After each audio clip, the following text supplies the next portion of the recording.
berhubung dengan komposisi keanggotaan Dewan Undangan Negeri daripada 71 kursi kepada 82 kursi pada 11 November 2014 dan telah diwatakan untuk dikuatkuasakan pada 5 Disember 2014. Terima kasih. Ya, Kepala Kerai. Ya, terima kasih Ketua. Terima kasih Menteri atas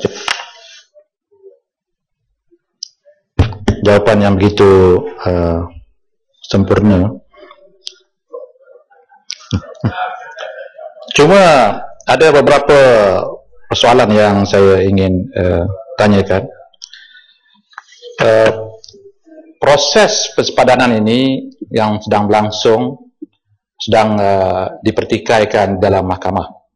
Ada suatu proses semakan mahkamah ataupun judicial review telah dikemukakan dan membawa beberapa isu yang saya rasa amat penting untuk memastikan persempadanan ini berjalan mengikut perlembagaan dan mengikut keadilan, iaitu pertambahan kursi-kursi mengikut jumlah penduduk.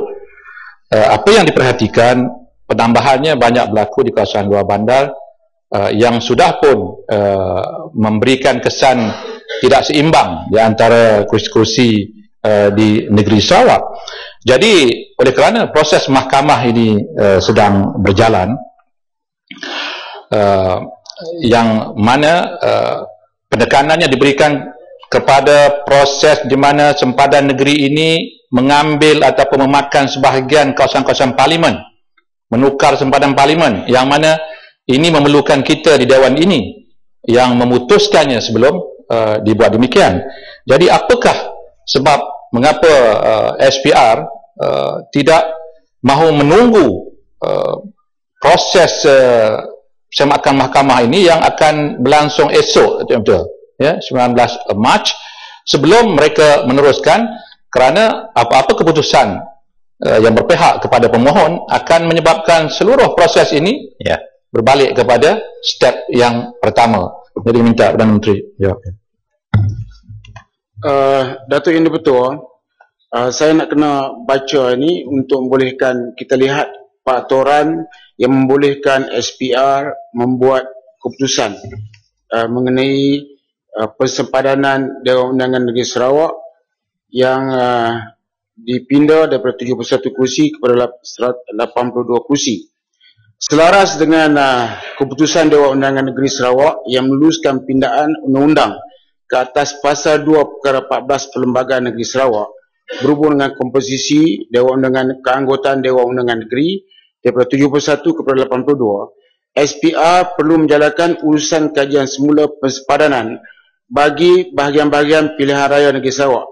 Ini adalah selaras dengan peruntukan pasal 3A perkara 113 Perlembagaan Persekutuan yang menyentuh bilangan ahli-ahli bagi Dewan Undangan Negeri Dewan Undangan sesuatu negeri diubah berikutan dengan suatu undang-undang yang diperbuat oleh Badan Perundangan Suatu Negeri. Walau bagaimanapun, oleh kerana lat tempoh 8 tahun bagi negeri Sarawak telah pun mencukupi, maka urusan persepadanan bagi negeri Sarawak ini adalah tertakluk kepada peruntukan 3B perkara 113 Perlembagaan Persekutuan. Dalam hal ini, SPR akan memulakan urusan kajian semula persepadanan sebaik saja undang-undang perlembagaan negeri Sarawak berhubung perkara ini dikuat kuasa.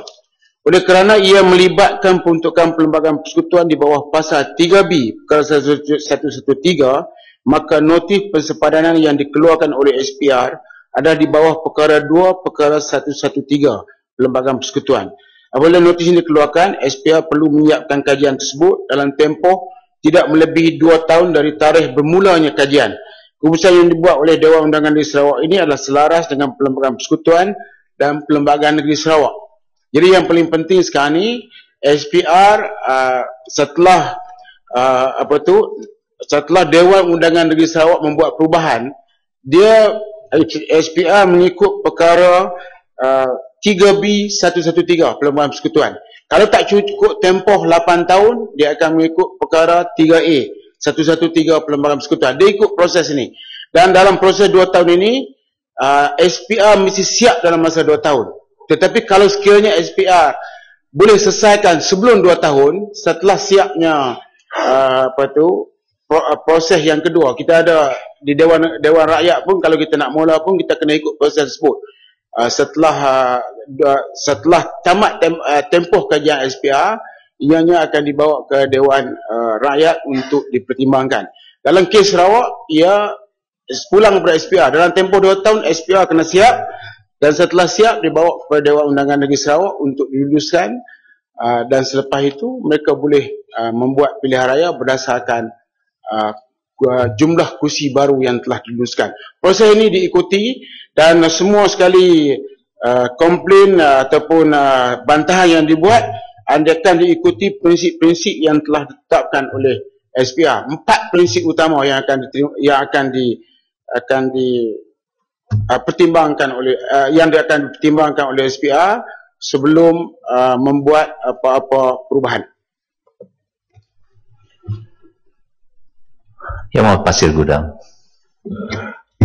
Terima kasih Datuk Speaker. Soalan tambahan saya, apakah penjelasan SPR bagi merungkai permasalahan nama-nama yang telah memohon untuk menjadi pengundi berdaftar tetapi tidak tersenarai dan ditukar ke kawasan-kawasan lain, boleh diguna istilah sesuka hati tanpa pengawalan yang telah berlaku seperti di dalam PRU 13 yang lepas? Terima kasih. Datuk, ini betul. Ianya berkaitan dengan tidak berkaitan dengan soalan ini. Saya akan jawab secara bertulis. Saya memahami, bukan menghayati apa yang telah berlaku, dan insyaAllah SPR akan ambil tindakan sewajarnya. Tapi untuk menjawab secara khusus soalan yang telah ditimbulkan, saya akan jawab secara bertulis. Sejemput Yang Berhormat Datuk Haji Syabuddin bin Yahya. Datuk Seri Speaker, soalan saya soalan nombor 3, tapi sebelum itu saya ingin memalukan kehadiran pelajar-pelajar dan para guru Sekolah Menengah Datuk On Butterworth dalam Parlimen Tasik Legor. Terima kasih, Datuk Seri. Ya, sila Imam Menteri. Terima kasih Yang Berhormat Tasik Legor atas soalan yang berkaitan dengan tulisan Jawi. Datuk Seri Yang di-Pertua, dalam usaha memperkasakan tulisan Jawi, Kementerian Pendidikan Malaysia telah memasukkan pelajaran Jawi sebagai salah satu bidang dalam mata pelajaran pendidikan Islam sekolah rendah. Di peringkat sekolah menengah pula, tulisan Jawi digunakan dalam penulisan buku teks dan proses pengajaran dan pembelajaran. Kemahiran Jawi juga diuji dalam pentaksiran tingkatan 3 dan sijil pelajaran Malaysia atau SPM. Selain daripada itu, Kementerian Pendidikan Malaysia telah melaksanakan aktiviti-aktiviti untuk memperkasakan tulisan Jawi di institusi pendidikan peringkat rendah dan menengah. Antaranya, yang pertama, membina modul pemulihan Jawi dengan lebih mudah dan menarik untuk murid-murid yang lemah Jawi. Yang kedua, pendekatan baru program JCOF untuk memulih murid yang lemah bukan melalui kelas pemulihan tetapi melalui kem pemulihan Jawi yang dirancang dan diatur dengan lebih sistematik. Yang ketiga, salah satu item soalan pendidikan Islam dalam SPM berkaitan secara langsung dengan kemahiran dan penguasaan dalam tulisan Jawi, dan yang keempat, buku teks pendidikan Islam, pendidikan syariah Islamia dan pendidikan Quran dan Sunnah dikekalkan dalam tulisan Jawi. Untuk makluman ahli yang berhormat, di peringkat pengajian tinggi, 3 institusi pendidikan tinggi awam atau IPTA, iaitu Universiti Malaya, Universiti Pendidikan Sultan Idris dan Universiti Malaysia Pahang telah melaksanakan pelbagai inisiatif bagi memperkasakan tulisan Jawi melalui menawaran kursus, program dan pembangunan perisian tulisan Jawi. Selain itu, perisian tulisan Jawi juga turut dibangunkan di UMP yang diberi nama ASA Fonds. Produk ini telah melalui fasa research dan development dengan izin dan telah dikomersialkan. Ia juga telah mendapat beberapa pingat di peringkat kebangsaan. Melalui produk ini, proses pembelajaran tulisan Jawi menjadi amat mudah kerana ia membolehkan pelajar yang menaik menggunakan tulisan Rumi akan ditukar secara automatik ke tulisan Jawi apabila pengguna menaik menggunakan perisian Microsoft Office dengan izin. Penggunaan perisian ini akan memperkasa tulisan Jawi kerana ia boleh dikuasai dengan mudah oleh sesiapa yang ingin mengetengahkan tulisan Jawi. Sekian, terima kasih. Yang Muhammad Tasik Gelugu. Datuk Seri Speaker, saya ingin mengucapkan tahniahlah kepada Kementerian Pendidikan yang telah mengambil inisiatif yang begitu baik. Cuma mengambil kira tulisan Jawi ini adalah sebagai satu nilai tamadun yang cukup tinggi khususnya kepada masyarakat kita di Malaysia. Saya ingin mendapatkan sedikit lagi penjelasan daripada kementerian tentang apakah kementerian mempunyai cadangan untuk menambahkan atau meningkatkan peruntukan khas bagi membangunkan tulisan Jawi, dan yang seterusnya, adakah Kementerian Pendidikan Malaysia mempunyai program-program yang diselaraskan dengan agensi-agensi lain seperti Dewan Bahasa dan Pustaka dan juga media massa. Kerana kita dapati pihak media massa seperti Utusan Malaysia dan sebagainya juga ada mengambil inisiatif untuk mengembangkan tulisan Jawi.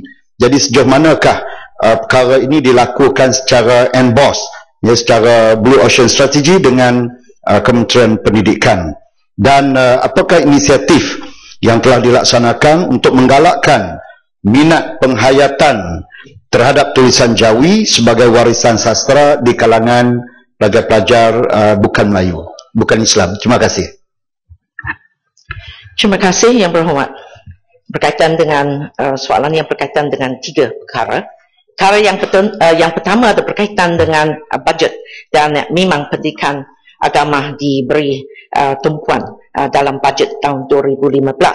Yang kedua, yang berkaitan dengan pemanfaatan atau kolaborasi dengan agensi seperti Dewan Bahasa dan Pustaka atau media dan agensi yang lain. Memang kolaborasi diwujudkan, dan saya bagi 2 contoh yang berkaitan dengan aktiviti di mana kita nak mempromosikan tulisan Jawi, iaitu pertandingan tulisan Jawi yang diusahakan atau dianjurkan oleh Dewan Bahasa dan Pustaka. Dan selain daripada itu, kita juga ada pertandingan tilawah Al-Quran di mana ini dikendalikan di peringkat daerah, negeri dan kebangsaan. Jadi memang end-boss juga diaplikasikan, dan sekarang kita juga melihat bahawa media juga memainkan satu peranan untuk mempromosikan atau memperkasakan tulisan Jawi. Yang berkaitan dengan program penghantar tulisan Jawi sebagai warisan sastra dan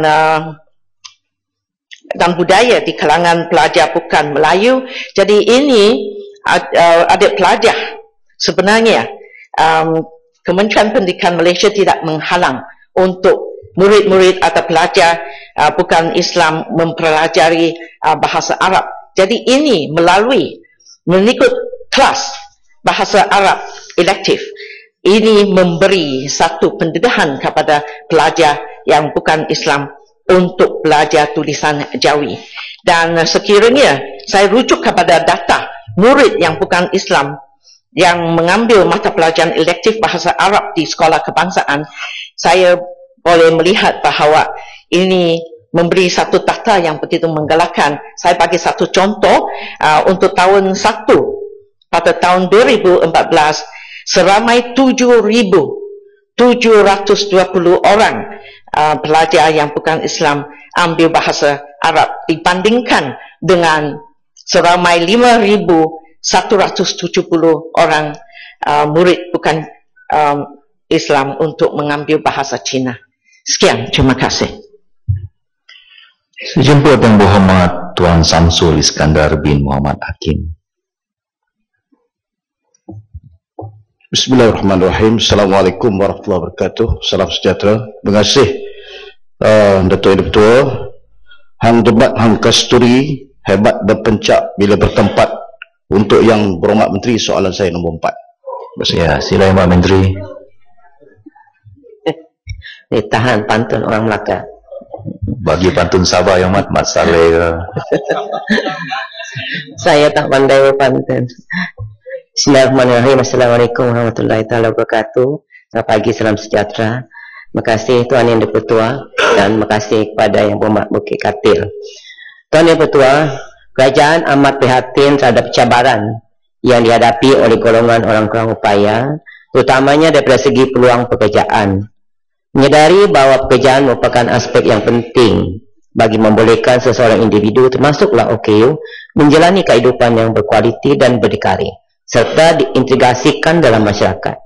Kerajaan telah memperkenalkan dasar 1% peluang pekerjaan di sektor awam kepada OKU pada tahun 1988. Bagi memastikan keberkesanan pencapaian pelaksanaannya, dasar 1% peluang pekerjaan ini telah diperkukuhkan lagi melalui Perkeliling Perkhidmatan Bilangan 16 tahun 2010 yang mula berkuasa pada 15 Disember 2010.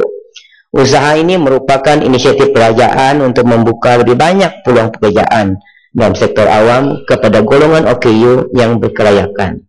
Walau bagaimanapun, pencapaian dasar ini bergantung kepada permohonan yang dikemukakan kepada Suruhanjaya Perkhidmatan Awam ataupun melalui pengenalpastian oleh kementerian atau agensi di bawah kementerian masing-masing. Pelantikan OKU dapat dibuat berdasarkan calon memenuhi syarat pelantikan yang ditetapkan dalam suatu skim perkhidmatan, kesesuaian calon dengan bidang tugas jawatan, serta juga kemudahan yang disediakan oleh agensi yang berkenaan. Berdasarkan rekod daripada Jabatan Perkhidmatan Awam, hingga bulan Disember 2014, seramai 3,741 orang penjawat awam ataupun 0.22% dalam kalangan OKU sedang berkhidmat dalam pelbagai kumpulan perkhidmatan di pelbagai kementerian, jabatan, agensi, termasuklah juga pejabat setiausaha kerajaan negeri-negeri. Daripada jumlah tersebut, seramai 3 orang ataupun bersamaan 0.08% penjawat awam OKU sedang mengisi jawatan di peringkat pengurusan tertinggi sektor awam. Seramai 1,045 orang berkhidmat dalam kumpulan perkhidmatan pengurusan dan profesional dan seramai 2,693 lagi berkhidmat dalam kumpulan perkhidmatan sokongan di pelbagai kementerian, jabatan, agensi kerajaan, termasuklah jabat setiausaha kerajaan negeri. Manakala pecahan mengikut kategori ketidakupayaan pula, daripada jumlah tersebut seramai 733 orang adalah kurang upaya penglihatan, 298 orang adalah kurang upaya pendengaran, 73 orang adalah kurang upaya pertuturan, 1,998 orang adalah kurang upaya fizikal, 31 orang dalam bidang kategori masalah pembelajaran, 26 orang mempunyai kurang upaya mental, 557 orang mempunyai ketidakupayaan pelbagai, dan 25 orang tidak pula dinyatakan kategori ketidakupayaan, namun ia adalah juga masih tergolong dalam orang kurang upaya. Berdasarkan rekod Jabatan Perkhidmatan Awam tersebut juga, terdapat 8 buah agensi kerajaan yang telah mencapai sasaran dasar 1% peluang pekerjaan ini, iaitu Pejabat Mufti Wilayah Persekutuan, Suruhanjaya Pelabuhan Pulau Pinang, Jabatan Perpaduan dan Integrasi Nasional, Mahkamah Syariah Wilayah Persekutuan, Bahagian Perlindungan, Jabatan Perdana Menteri, Jabatan Wakaf, Zakat dan Haji, Jabatan Kemajuan Islam Malaysia dan Jabatan Kebajikan Masyarakat. Berdasarkan kepada statistik di atas, secara umumnya penglibatan OKU di dalam sektor pekerjaan masih belum menepati sasaran dasar 1% OKU di dalam sektor pekerjaan, khususnya di sektor awam. Walau bagaimanapun Kementerian Pemuda Wanita, Keluarga dan Masyarakat mendapati terdapat peningkatan yang positif dari tahun ke tahun berhubung penyertaan OKU di sektor pekerjaan. Dalam hal ini, usaha akan terus dipergiat lagi oleh pihak kementerian dan kementerian serta agensi kerajaan yang berkaitan bagi membolehkan lebih ramai lagi golongan OKU mendapat peluang dan akses kepada pekerjaan selaras dengan peruntukan yang termaktub dalam Seksyen 29 Akta OKU 2008 dan juga komitmen negara di bawah artikel 27 Konvensyen mengenai hak OKU yang telah diratifikasi pada tahun 2010. Tuan Yang Ketua, bagi meningkatkan peluang pekerjaan dan menggalakkan penggajian OKU dalam pasaran kerja, Kerajaan melalui Jabatan Tenaga Kerja Semenanjung Malaysia, Kementerian Sumber Malaysia juga telah mewujudkan sistem penempatan orang upaya ataupun SPOKU, SPOKU. Sistem ini membolehkan padanan pekerjaan dibuat antara calon OKU dengan jawatan yang sesuai di sektor swasta. Berdasarkan rekod Jabatan Tenaga Kerja Semenanjung Malaysia, bagi tempoh hingga Disember 2014, seramai 4,147 OKU telah berjaya mendapat pekerjaan dan ditempatkan di pelbagai sektor pekerjaan.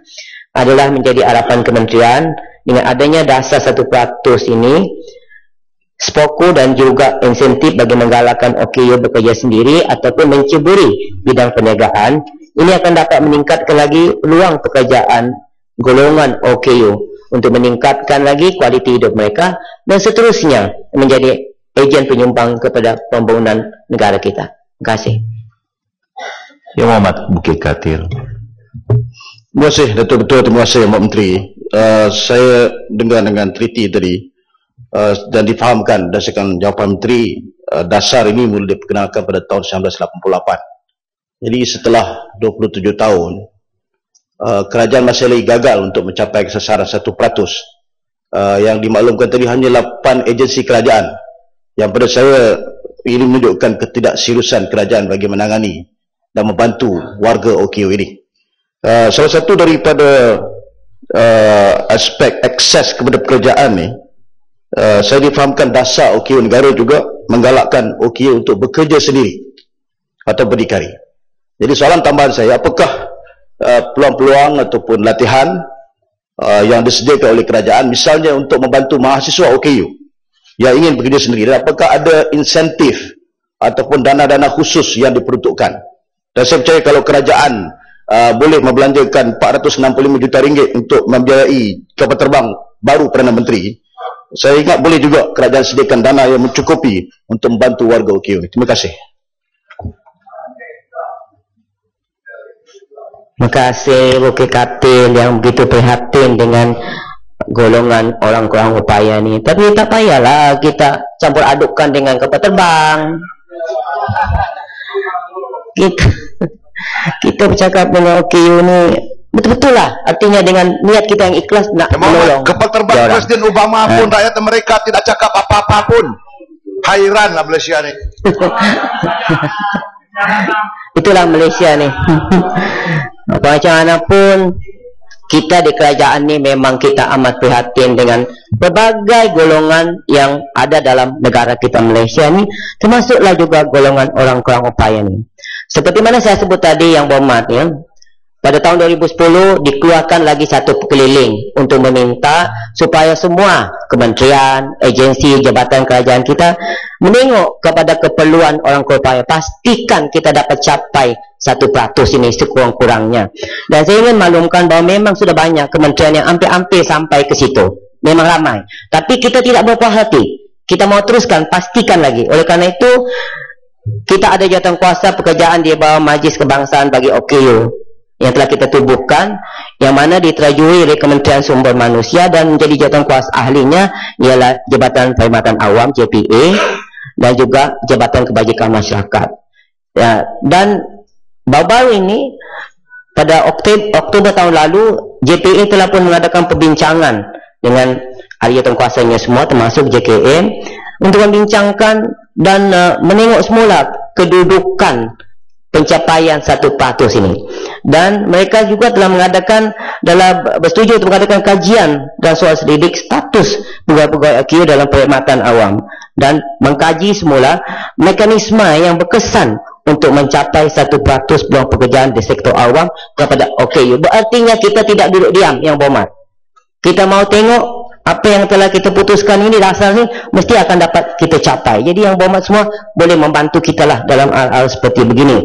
Dan dalam itu juga kerajaan kita melalui Kementerian Sumber Manusia menubuhkan job coach, yang mana melalui job coach ini saya tengok daripada Ogos 2010 hingga 2014, Disember 2014, jumlah job coach yang dilatih ada 1,350 orang. Dan petugasnya terdiri daripada pegawai-pegawai di PDK, daripada swasta, JKM, NGO, Jabatan Pendidikan, Tenaga Kerja, Pekeso dan Kementerian Kesihatan. Semua mereka ini adalah bertanggungjawab untuk mengenal pasti orang-orang kurang upaya ini, membantu mereka, memberikan mereka latihan yang sesuai, sampai situ membantu mereka untuk mendapat pekerjaan. Setelah berdapat pekerjaan pun dipantau, pastikan mereka terus lagi bekerja. Dan ini Yang Berhormat, untuk semua pengetahuan Dewan Yang Mulia ini berjalan berterusan. Ada kerjasama lautan biru di antara kementerian-kementerian berkenaan dan juga agensi-agensi yang berkenaan. Dan terbaru ingin saya maklumkan pada Dewan Yang Mulia ini, selaras dengan Incheon strategi to make the right real for persons with disabilities in Asia and the Pacific 2013 kita juga telah sedang buat final draft plan tindakan OKU yang baharu bagi tahun 2015 hingga tahun 2022. Dijangka ini akan dibawa kepada jemaah kabinet tidak lama lagi. Tujuannya ialah yang pertama dalam goal kita ialah memastikan dan membantu OKU mendapat pekerjaan dan keluar daripada kepompong kemiskinan ini. Selain daripada bantuan-bantuan yang sudah pun kita sediakan, Yang Berhormat, saya juga ingin memberitahu bahawa memang ada banyak program-program latihan yang disediakan di bawah kementerian kita, di bawah pusat latihan kita, di bawah bengkel terlindung kita. Semua ada dijalankan oleh kementerian, dikendalikan oleh kementerian sendiri ataupun dengan kerjasama NGO, dan juga ada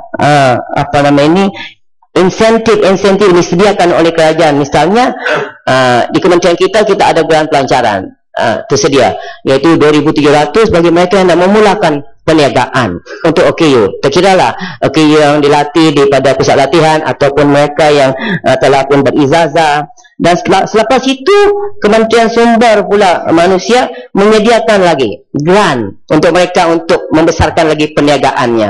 Dan saya dimaklumkan bahawa grant yang disediakan ini tidak ada tidak ada maksimumnya. Mereka boleh memohon kepada kementerian yang berkenaan membesarkan perniagaan mereka ataupun untuk menggaji orang kurang upaya untuk terlibat dalam bidang pekerjaan. Jadi banyak Yang Berhormat sebenarnya sekarang ini terpulang kepada ahli-ahli Yang Berhormat dalam Dewan Yang Mulia ini mencari orang OKU yang ada di kawasan masing-masing, bawa kepada pihak berkenaan, sama ada kepada JKM di bawah kementerian kita ataupun kepada Jabatan Tenaga Kerja di bawah Kementerian Sumber Manusia. Silakan. Terima kasih.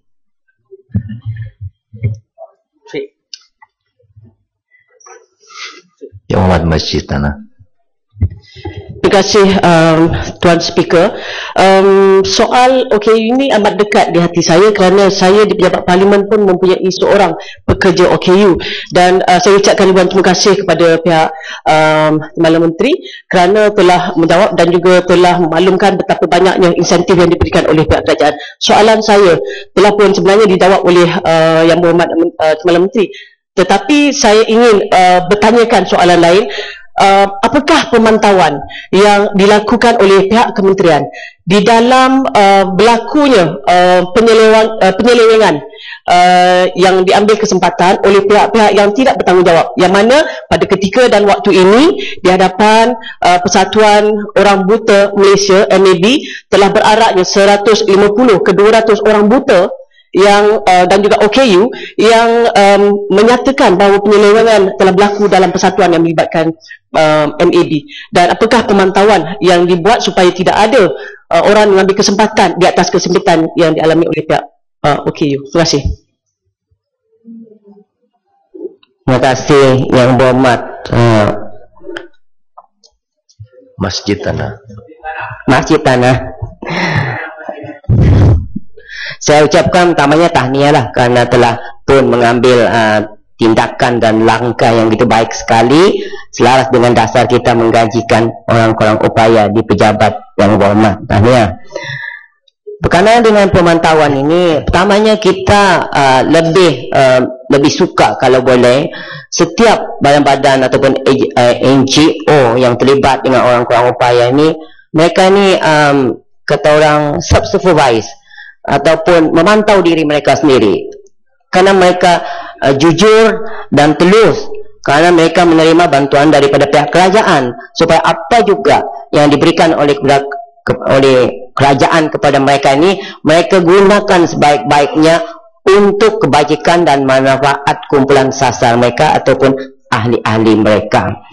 InsyaAllah kita juga kita membuat pemantauan daripada laporan-laporan mereka, iaitu yang kita minta sebelum kita meluluskan apa-apa peruntukan seterusnya untuk tahun-tahun yang berikutnya. Kita akan minta laporan mereka dan juga akaun mereka yang diaudit, supaya sebelum kita meluluskan apa-apa peruntukan yang terbaru pada mereka, mereka mesti menepati syarat-syarat yang telah kita kenakan untuk meluluskan permohonan tersebut. Dan sekarang ini kita telah dapat maklumat tentang ini, kita akan membuat pemantauan terhadap apa yang dikatakan berlaku ini lah, insyaAllah. Dan saya minta juga ahli-ahli yang berhormat, kalau ada maklumat-maklumat seperti mana yang telah dimaklumkan oleh Masjid Tanah tadi itu, sampaikan kepada pihak kita, kepada Jabatan Kebajikan Masyarakat yang ada di daerah dan di kawasan parlimen masing-masing. Terima kasih. Terima kasih Muhammad. Saya jemput Yang Berhormat Datuk Zahidi bin Zainul Abidin. Tuan Yang Dipertua, dirangkaui langsung oleh 5. Soalan saya nombor 5. Ya. Ya, sila Yang Menteri. Terima kasih kepada Yang Berhormat Padang Besar. Terima kasih Datuk Yang Dipertua. Datuk Yang Dipertua, saya mohon keizinan untuk saya menjawab soalan ini bersekali dengan soalan daripada Yang Berhormat Teluk Kemang bertarikh 9 April 2015, kerana kedua-dua ahli Yang Berhormat ini bertanyakan mengenai isu projek perumahan terbengkalai. Sila Yang Berhormat. Terima kasih Datuk Yang Dipertua. Datuk Yang Dipertua, untuk makluman Yang Berhormat daripada kawasan Padang Besar, bagi tempoh antara tahun 2009 hingga 31 Januari 2015, sebanyak 216 projek perumahan swasta yang telah pun diisytiharkan sebagai projek terbengkalai di bawah Seksyen 11 kurungan CA Akta Pemajuan Perumahan, Kawalan dan Pelesenan 1996, iaitu Akta 118. Dan daripada jumlah ini Yang Berhormat, sebanyak 164 projek ataupun bersamaan dengan 75.9% telah pun berjaya disiapkan ataupun diselesaikan. Manakala sebanyak 52 lagi projek atau 24.1% Datuk Yang Dipertua masih lagi belum selesai dan sedang dalam peringkat pelbagaian peringkat pemilihan yang sedang dilaksanakan oleh kementerian. Dan untuk makluman Yang Berhormat daripada Padang Besar juga, pecahan projek-projek yang masih belum diselesaikan dan berada dalam pelbagai peringkat pemulihan adalah seperti berikut. Mengikut negeri dan juga jumlah projek yang dikendaki oleh Yang Berhormat dalam soalan Yang Berhormat kepada saya. Yang pertama, Datuk Yang Dipertua, Selangor 21 projek, Perak 9, Johor 8, Pahang 4, Negeri Sembilan 4, Pulau Pinang 2, Kedah 2, Kelantan 1, Wilayah Persekutuan 1, dan jumlah keseluruhan ialah 52. Dan selain daripada itu, Datuk Yang Dipertua, saya telah pun melampirkan sinarai 52 Yang Berhormat kepada Yang Berhormat tadi. Lampiran dah ada dalam tangan Yang Berhormat. Jadi saya minta Yang Berhormat untuk rujuk kepada lampiran saya, penjelasan terhadap 52 mengikut pada negeri-negeri yang ada.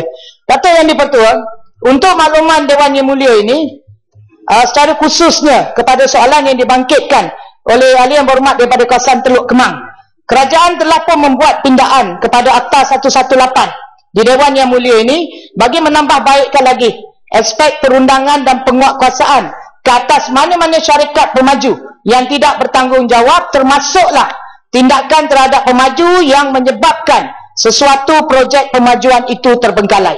Dan melalui pindaan-pindaan ini, Datuk Yang Dipertua, kepada Akta 118 ini, penguatkuasaan terhadap pemaju yang tidak bertanggungjawab dapat dijalankan secara lebih agresif oleh Jabatan Perumahan Negara di peringkat Kementerian Kesejahteraan Bandar, Perumahan dan Kerajaan Tempatan.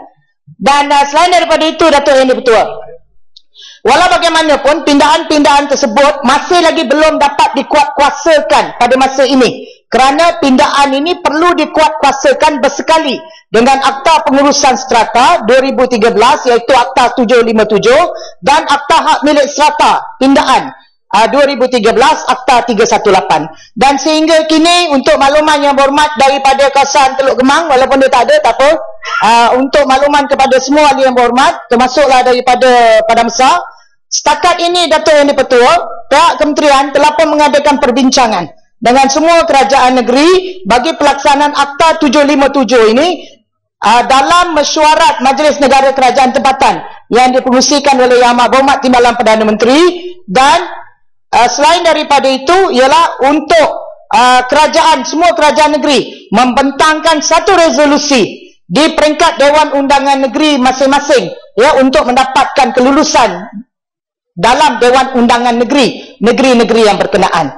Dan selain daripada itu, Datuk Yang di-Pertua, walau bagaimanapun sementara kita menunggukan, ya, supaya semua pihak kerajaan-kerajaan negeri membawa resolusi dalam Dewan Undangan Negeri dalam masa terdekat ni, kerana ada negeri yang akan bersidang, ya, dalam bulan Mei dan sebagainya. Contoh Pulau Pinang akan bersidang dalam bulan Mei, kerana saya berjumpa dengan Yang Amat Berhormat Ketua Menteri Pulau Pinang memberikan penjelasan tentang Akta 757 ni, dan juga dengan beberapa lagi kerajaan negeri. Dan kerajaan negeri akan membawa kepada persidangan yang terkini untuk membawa resolusi itu, dan supaya resolusi itu dapat dibentangkan dan mendapat kelulusan daripada pihak Dewan Undangan Negeri, Datuk Speaker, untuk memberikan kuasa kepada Yang Berhormat Menteri melantik Presiden dan keanggotaan kepada Tribunal Pengurusan Strata yang ada. Dan bila itu berlaku, Datuk Yang di-Pertua, barulah kita akan dapat menguatkuasakan Akta 118 ini secara bersekali.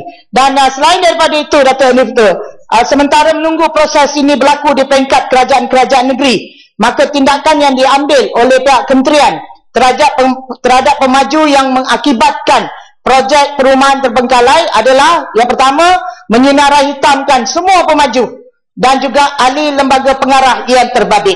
Dan selain daripada itu, Datuk Yang di-Pertua, pemaju juga tidak boleh memohon lesen pemajuan perumahan, ya, serta permit iklan dan jualan bagi mana-mana projek perumahan baru yang akan mereka bangunkan. Dan yang terakhir, Datuk Yang di-Pertua, kepada Yang Berhormat Teluk Kemang juga, ya, yang bertanyakan berapa jumlah projek yang telah pun berjaya dipulihkan oleh pelikuidasi. Dan untuk makluman Yang Berhormat Teluk Kemang, antara tahun 2009 hingga tahun 2012, daripada jumlah projek yang telah pun diselesaikan, sebanyak 14 projek di bawah pelikuidasi yang dilantik oleh mahkamah telah berjaya dipulihkan. Dan saya akan mengemukakan senarai 14 projek yang telah berjaya dipulihkan di bawah pelikuidasi kepada Yang Berhormat Teluk Kemang. Terima kasih, Datuk Yang di-Pertua. Yang Berhormat Padang Besar. Tuan Yang di-Pertua, terima kasih kepada jawapan Timbalan Menteri. Sebab kita lihat daripada saya dekat 30 tahun dalam politik, isu rumah terbengkalai ni tak habis-habis. Tak habis-habis, dan kita lihat di sini sampai hari ini 36,000 bilangan pembeli yang diinaya oleh syarikat-syarikat pemaju yang tidak bertanggungjawab. Saya berhati di atas penjelasan Timbalan Menteri, tetapi kita perlulah mengenakan undang-undang yang lebih keras. Kerana mereka-mereka yang terlibat ni, selepas mereka disenarai hitam oleh satu syarikat, mereka tubuh syarikat lain dan benda yang sama juga mereka buat. Jadi sekali ni kita minta lah, kalau boleh diambil tindakan yang keras, kalau boleh penjara mereka yang sebenar-benar terbabit, untuk kita nak selesaikan ke depan ni, supaya tidak ada lagi isu-isu melibatkan pemaju-pemaju yang menyeleweng dan membuat projek terbengkalai dan menginaya rakyat. Dan satu lagi, saya nak tanya, soalan saya adalah janji pilihan raya kita. Sebab kita hari ini dah dekat 3 tahun. Jadi PKT berjanji kita nak buat rumah rakyat. Saya ingat 1 juta rumah rakyat. 1 juta rumah rakyat. Jadi sampai hari ini berapa dah rumah yang kita dah buat untuk kita bagi kepada rakyat? Terima kasih. Yang Berhormat Datuk Yang di-Pertua. Yang Berhormat, Yang Berhormat Padang Besar, Yang Berhormat bangkitkan kepada saya ini persoalan berkaitan dengan projek perumahan terbengkalai. Ya, saya boleh jawab yang berhormat yang tentang perumahan 1 juta janji Barisan Nasional dalam manifesto yang lepas. Ya, jangan bimbang. Kenapa? Tak, kita bukan macam negeri Selangor dan lain-lain. Kita selesaikan apa yang kita janjikan. Betul yang betul. Tak payah. Kalau nak tahu bangkit dalam perbahasan, saya jawab secara jelas. Dato' ini Pertua, saya ingin memaklumkan kepada yang berhormat daripada Padang Besar. Ini dengar yang tak berkaitan, sila senyap. Yang berhormat daripada Padang Besar, yang berhormat, dengan adanya akta, dengan adanya pindahan kepada akta 118 ini, tidak akan berlaku lagi insyaAllah. Dan setakat yang telah saya nyatakan tadi yang berhormat, daripada tahun 2009. Dan semua 216 itu diselesaikan secara berperingkat. Tinggal 52 saja. Dan selepas 52 projek ini selesai, projek terbengkalai ini kita pulihkan yang berhormat, insyaAllah tidak ada lagi. Kerana dengan pindahan kepada akta 118 ini, dia adalah satu akta yang memberikan kekuatan ya kepada Jabatan Perumahan Negara untuk mengambil tindakan, dan kepada pindahan-pindahan yang telah pun diletakkan dalam akta 118 ini, saya tidak fikir ada mana-mana pemaju yang mahu mengambil kesempatan ya untuk menjadikan projek yang mereka bangunkan itu sebagai projek terbengkalai. Antaranya yang saya nak sebutkan kepada yang berhormat, pindahan yang telah pun kita buat melalui akta pemajuan perumahan, iaitu kawalan dan pelesenan akta 118 yang saya sebutkan tadi. Antaranya Seksyen 3, Tafsiran Pemaju Perumahan merangkumi pihak pelikuidasi dan juga pegawai penerima. Seksyen 6, Deposit Pemajuan Perumahan, dulu 200,000 yang berhormat, tapi dengan pindahan kepada akta 118 ini, deposit lesen pemajuan perumahan dipindah daripada 200,000 kepada 3% daripada anggaran kos pembinaan keseluruhan projek itu, termasuk kos yuran profesional, tetapi tidak termasuk kos tanah.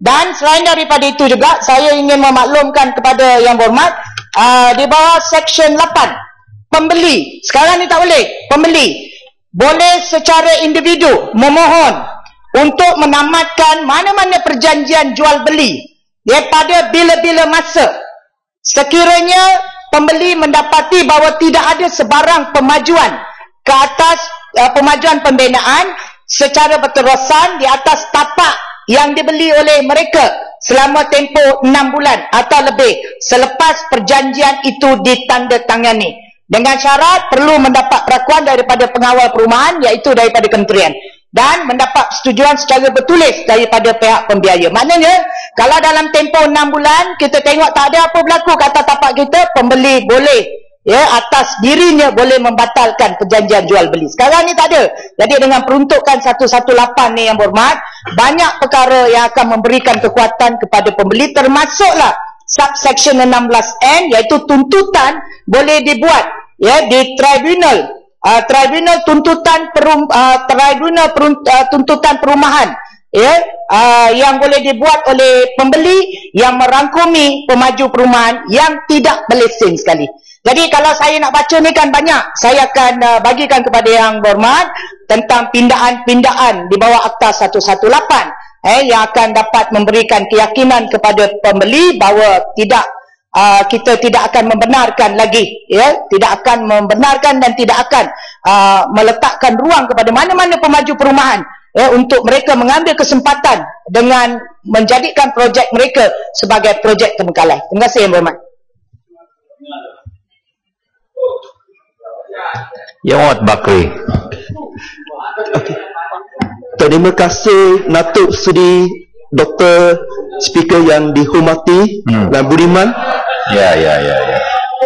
Selamat pagi lan 3 kali bangun pagi tulis. Dia baca saja. Selamat pagi dan selamat kembali ke Dewan Yang Mulia. Bakri amat syukur dan gembira dapat bertemu dengan semua orang dalam sesi kali ini. Soalan tambahan Bakri adalah, Jurnal Pemaju dihukum dilepas diamalankan oleh Kementerian Perumahan, memberikan amalan.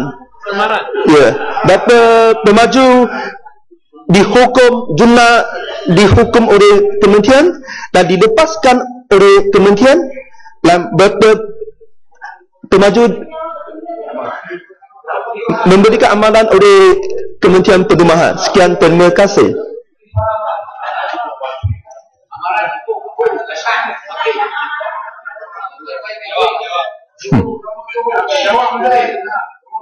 Terima kasih kepada Yang Berhormat Bakri. Boleh tak Yang Berhormat ulang balik soalan Yang Berhormat tu? Yang saya dengar di sini saya nak tanya. Yang Berhormat. Ya. Dah, yang lain tu senyap lah. Yang Berhormat, ambil ayat Yang Berhormat nak tanya saya tu saja tanpa karangan yang awal daripada Yang Berhormat tu. Okey. Di sini saya nak sambungkan. Dia sengaja, Menteri sengaja menyeksakan Bakri. Tak apa, kita sama-sama nak di Johor. Di sini saya nak tanya, berapa rumah terbengkalai oleh pemaju dan kemudian memberikan amalan dan dilepaskan, dan berapa dihukum oleh kementerian atau dihukum oleh mahkamah jumlah dia? Barulah jelas. Kita ni Yang Berhormat, nanti senyap. Bila nak jawab soalan, kena dengar soalan tu baik-baik. Kerana kerajaan yang menjawab kepada soalan Yang Berhormat bangkitkan. Okey, terima kasih kepada Yang Berhormat Bakri. Yang Berhormat, saya dah sebutkan tadi, daripada 2009 ya, sehingga 2014 sebanyak 216 projek terbengkalai. Dan saya dah sebutkan dalam soalan yang dibangkitkan oleh Yang Berhormat daripada Padang Besar tadi, ada lagi 52 projek sedang dalam tindakan pemulihan. Yang Berhormat, kalau Yang Berhormat nak list, saya boleh hantar. Dan untuk makluman Yang Berhormat, dari sehingga 2 hari bulan Mac 2015, sebanyak 1018 pemaju perumahan telah pun disinarai hitamkan oleh pihak Kementerian KPKT. Kategori dia, projek terbengkalai ada sebanyak 146, ya, gagal membayar kompaun 337, engkar award tribunal tuntutan pembeli rumah 307, projek sakit ada 131, pemaju yang disabitkan dengan kesalahan 17, jumlah keseluruhan termasuk pemaju tanpa lesen ialah sebanyak 1018. Dan sehingga 2 hari bulan Mac 2015, apabila pemaju disinarai hitamkan, bila pemaju disinarai hitamkan, automatik ahli lembaga pengarah akan disinarai hitamkan juga. Maknanya bila ahli lembaga pengarah disinarai hitamkan, dia tidak boleh lagi dimasukkan sebagai ahli lembaga kepada mana-mana projek-projek baru yang ada sehingga diselesaikan sinarai hitam nama mereka itu. Dan sehingga 2 hari bulan Mac 2015, sebanyak 3,607 orang ahli lembaga pengarah telah pun disinarai hitamkan. Dan saya sekali lagi, Datuk Yang Di-Pertua, nak memberikan penegasan bahawa dengan pindaan Akta 118 ini, dia akan memberikan kekuatan perundangan kepada pihak Jabatan Perumahan Negara, Kementerian KPKT, untuk mengambil tindakan yang sewajarnya dan juga untuk memantau mana-mana projek perumahan baru yang akan dibangunkan supaya tidak akan berlaku lagi projek terbengkalai pada masa yang akan datang. Ini jawapan yang jelas. Terima kasih, Datuk Yang Di-Pertua. Ya, soalan tambahan. Cukuplah Yang Berhormat. Saya jemput Yang Berhormat Tuan Chua Tian Chang alias Tian Chua. Terima kasih Yang Di-Pertua. Soalan batu nombor 6 yang dituju kepada Menteri Wilayah Persekutuan. Ya, sila Yang Menteri. Terima kasih Tuan Yang Di-Pertua. Terima kasih Yang Berhormat Batu. Untuk maklumat ahli Yang Berhormat Batu, sasaran penyediaan rumah mampu milik dan PPA 1M dalam tempoh 5 tahun di wilayah persekutuan adalah sebanyak 80,000 unit. Sasaran tersebut meliputi Kuala Lumpur sebanyak 50,000 unit, Putrajaya 20,000 unit dan Labuan 10,000 unit, dan mengikut keperluan. Pembinaan rumah mampu milik wilayah persekutuan atau ringkasnya rumah WIP ini adalah bertujuan untuk memberi peluang kepada rakyat di wilayah persekutuan memiliki rumah sendiri pada harga yang bukan mengikut pasaran semasa, iaitu lebih rendah dengan harga siling 300,000 dan ke bawah. Sehubungan itu, Kementerian Wilayah Persekutuan telah mengenal pasti beberapa tapak rumah WIP di kawasan Mukim Batu. Perancangan pembangunan tersebut antaranya telah mendapat kelulusan perintah pembangunan dan sebagainya di dalam perancangan. Antara tapak yang telah dikenal pasti adalah di Jalan Batu Muda Tambahan 3, Mukim Batu, yang telah dibuka pada permohonan melalui portal Rumah WIP. Permohonan telah dibuka selama 2 bulan pada 24 hari bulan Disember 2014 sehingga 23 hari bulan Februari 2015. Pihak urus setia akan membuat saringan permohonan yang telah diterima. Selain itu, pada masa ini juga terdapat beberapa projek yang telah berada pada peringkat kelulusan dan juga dapat peringkat pertimbangan Jawatankuasa Pusat untuk dilaksanakan dan pembangunan rumah mampu milik di kawasan Mukim Batu. Keseluruhan kini terdapat 5 projek pembangunan rumah WIP dengan jumlah unit daripada projek tersebut adalah sebanyak 2,795 yang telah merangkumi cadangan tawaran harga seunit tidak melebihi 300,000.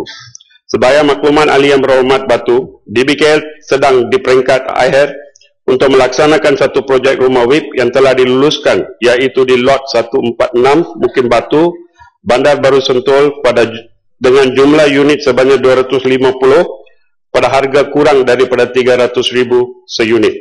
Untuk makluman ahli yang berhormat Batu juga, berdasarkan laporan kajian lalu lintas yang disediakan untuk projek-projek pembangunan, terdapat pertambahan kenderaan-kenderaan yang dijanakan oleh projek-projek berkenaan. Oleh yang demikian, pihak pemaju projek-projek pembangunan disyaratkan untuk menaik taraf jalan-jalan berhampiran supaya dapat mengurangkan kesesakan lalu lintas, di samping cadangan kerja-kerja menaik taraf jalan yang dilaksanakan.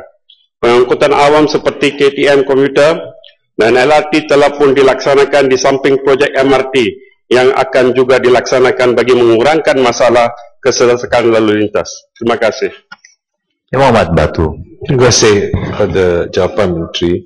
Saya ingin dapat penjelasan secara khusus bilakah rancangan-rancangan ini dapat diselesaikan. Yang dikatakan projek-projek yang akan dilancarkan, bilakah mereka akan diselesaikan. Dan juga saya dapati dalam website projek rumah mampu milik di Batu Tambahan ini dalam website sudah ditutup, dan saya ingin tahu sebenarnya berapa ramai yang telah memohon dan di kalangan yang telah tidak berjaya untuk mendapatkan rumah mampu milik ini, sama ada mereka ditawarkan dengan projek-projek yang baru dilancar, atau setiap kali satu projek dilancarkan, pemohon-pemohon itu terpaksa masuk dalam queue semula, dan ini akan menyebabkan kesulitan kepada pemohon-pemohon. Akhir sekali, dalam isu lalu lintas, saya juga ingin dapat satu penjelasan bila Timbalan Menteri jawab dengan secara umum akan naik taraf jalan dan tambah pengangkutan, tapi secara spesifik bagaimana Jalan Sentul yang begitu sempit itu boleh dinaik tarafkan untuk menampung kenderaan yang makin bertambah. Sekian, terima kasih. Terima kasih Datuk Yang Dipertua. Terima kasih Yang Berhormat. Berhormat, pada soalan yang pertama itu, kami mempunyai 5 tahun untuk selesaikan semua projek-projek rumah WIP sebanyak 50,000 unit atau mengikut keperluan. Untuk soalan yang kedua pula, jumlah yang memohon. Baru saja permohonan ditutup pada 23 hari bulan Februari. Pihak urus setia sedang membuat saringan, dan saya terpaksa beri secara tulisan lah, kerana saya tak tahu faktor-faktor ini akan melibatkan angka. Syarat pemohon dibenarkan memohon mengikut projek kerana mereka pilih tempat yang mereka mahu duduki. Oleh itu, permohonan setiap kali mereka mohon, mereka kena mohon. Setiap kali projek dimasukkan dalam portal atau dibuka untuk permohonan, mereka terpaksa permohon kerana kita tidak tahu apa kehendak mereka. Ini bukan macam perumahan rumah rakyat di mana kita beri mereka, di mana kita ada kekosongan. Berkenaan dengan jalan, secara spesifik saya boleh beri satu presentation kepada dengan izin kepada Yang Berhormat Batu jika perlu. Terima kasih Tuan. Ya, saya jemput Yang Berhormat Tuan Haji Ahmad Nazlan bin Idris. Terima kasih Datuk Seri Dr. Yang Di-Pertua. Pengurusi FECRA berganti sudah.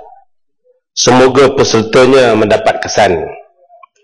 Menteri hebat bersedia sudah.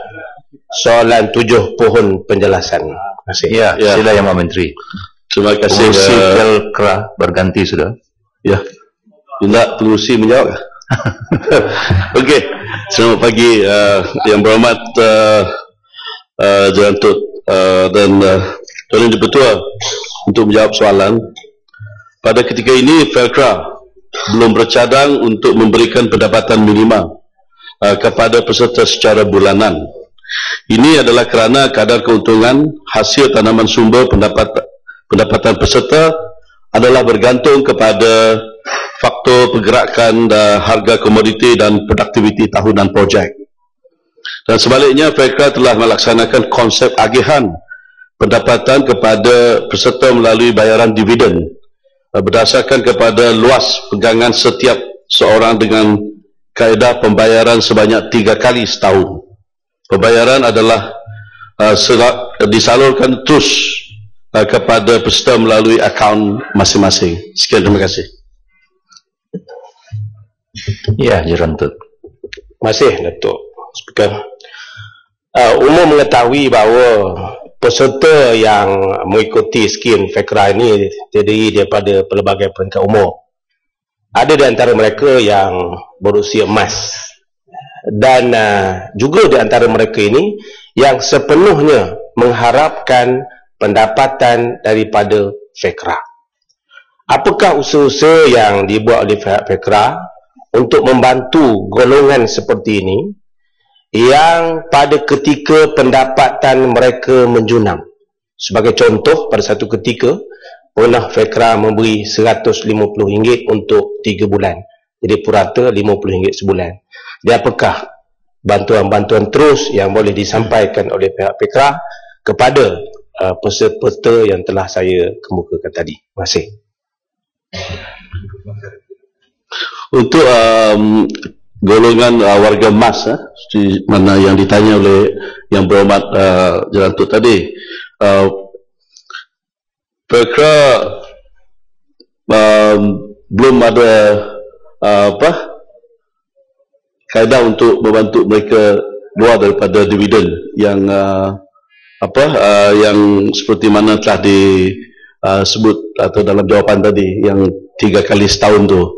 Jadi oleh kerana cadangan itu adalah cadangan yang baik yang menunjukkan keperhatian Yang Berhormat dan juga ahli-ahli Yang Berhormat di mana FECRA berada, jadi maka saya cadangkan boleh dikemukakan kepada FECRA supaya FECRA boleh mempertimbangkan bagaimana bantuan-bantuan seperti mana yang dimasukkan oleh Yang Berhormat tadi boleh dipertimbangkan. Sekian, terima kasih.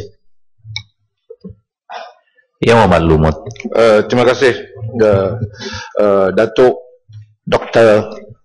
Datuk Seri Dr. Yang Di-Pertua. Berhubung dengan FELDA, saya ingin menjemput semua ahli-ahli yang berhormat buka laporan pengurusan perolehan Lembaga Kemajuan Tanah Persekutuan. FELDA. Yang Berhormat Menteri baru memberitahu Dewan bahawa tiada rancangan untuk bagi gaji minimum. FECRA. Okey. FECRA mungkin saya ingin memajukan soalan berhubung dengan peruntukan yang diberi untuk gagasan ataupun gugusan FECRA Lekir. Oleh kerana kita lihat tiada pembangunan berlaku di gugusan tersebut. Terima kasih. Maaf kesilapan, saya ingat FELDA. Pasal geram baca FELDA punya penipuan yang berlaku dalam ni. Terima kasih. Ya, ini mungkin saya jawab kalau ada soalan yang kaitan dengan FECRA, jawapan secara bertulis saya akan majukan sebab kerana FELDA itu terlalu berkaitan dengan soalan asalnya. Sekian, terima kasih. Ya, Yang Berhormat Pasir Putih. Terima kasih Datuk Seri Yang Pertua. tentang FECRA, saya diberitahu oleh anak buah saya di satu FECRA di Pasir Putih, dividen mereka hanyalah lebih kurang 3,000 sahaja untuk satu tahun, untuk satu keluarga. Bermakna lebih kurang RM250 untuk satu keluarga, dan ini memang terlalu rendah. Jadi saya amat bersetuju dengan cadangan daripada Jelantut supaya ada peruntukan minima kepada setiap peserta FECRA ini. Bolehkah pihak kementerian memikirkan untuk memberikan dividen minim yang terpaling rendah kepada mereka ini, lebih tinggi, sekurang-kurangnya RM800 ke? Seperti mana pekerja-pekerja minima. Terima kasih. Terima kasih Yang Berhormat. Yang Berhormat seperti yang sudah tahu dah tadi, sebab sudah dijelaskan, iaitu dividen adalah berdasar kepada keuntungan dan juga produktiviti ya. Jadi buat masa sekarang kita tidak ada dasar di mana dividen hak minimum dividen yang dibayar. Jadi oleh kerana pandangan itu adalah baiklah, seperti mana yang telah saya jelaskan kepada Yang Berhormat Jelantut tadi, kita mintalah bagaimana FECRA di peringkat FECRA boleh mempertimbangkan cadangan yang dikemukakan oleh Yang Berhormat tadi. Terima kasih. Seterusnya saya jemput Yang Berhormat Tuan Fong Kui Lun. Terima kasih Datuk Seri Yang Dipertua. Soalan saya 8. Ya, sila Yang Mak Menteri.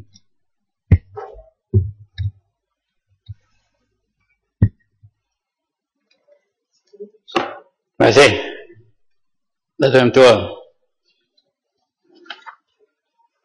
Soalan Yang Berhormat tanya berhubung dengan jumlah di semua figures yang mana. Walau bagaimanapun saya nak bagi sedikit mukadimah lah, bahawa pihak kementerian dan Polis Diraja Malaysia sentiasa komited Yang Amat dan proaktif untuk menurunkan kes jenayah selaras dengan objektif kerjaan untuk menurunkan kadar jenayah seluruh negara sebanyak 5% tiap-tiap tahun. Ya. Dalam mencapai objektif ini, pihak PDRM mengambil beberapa strategi baru dalam usaha untuk mencegah dan mengekangkan kes jenayah dan terus meningkat. Secara statistiknya, kadar jenayah indeks telah menunjukkan penurunan seluruh negara sejak National Key Result Area ataupun NKRA diperkenalkan oleh pihak kerajaan.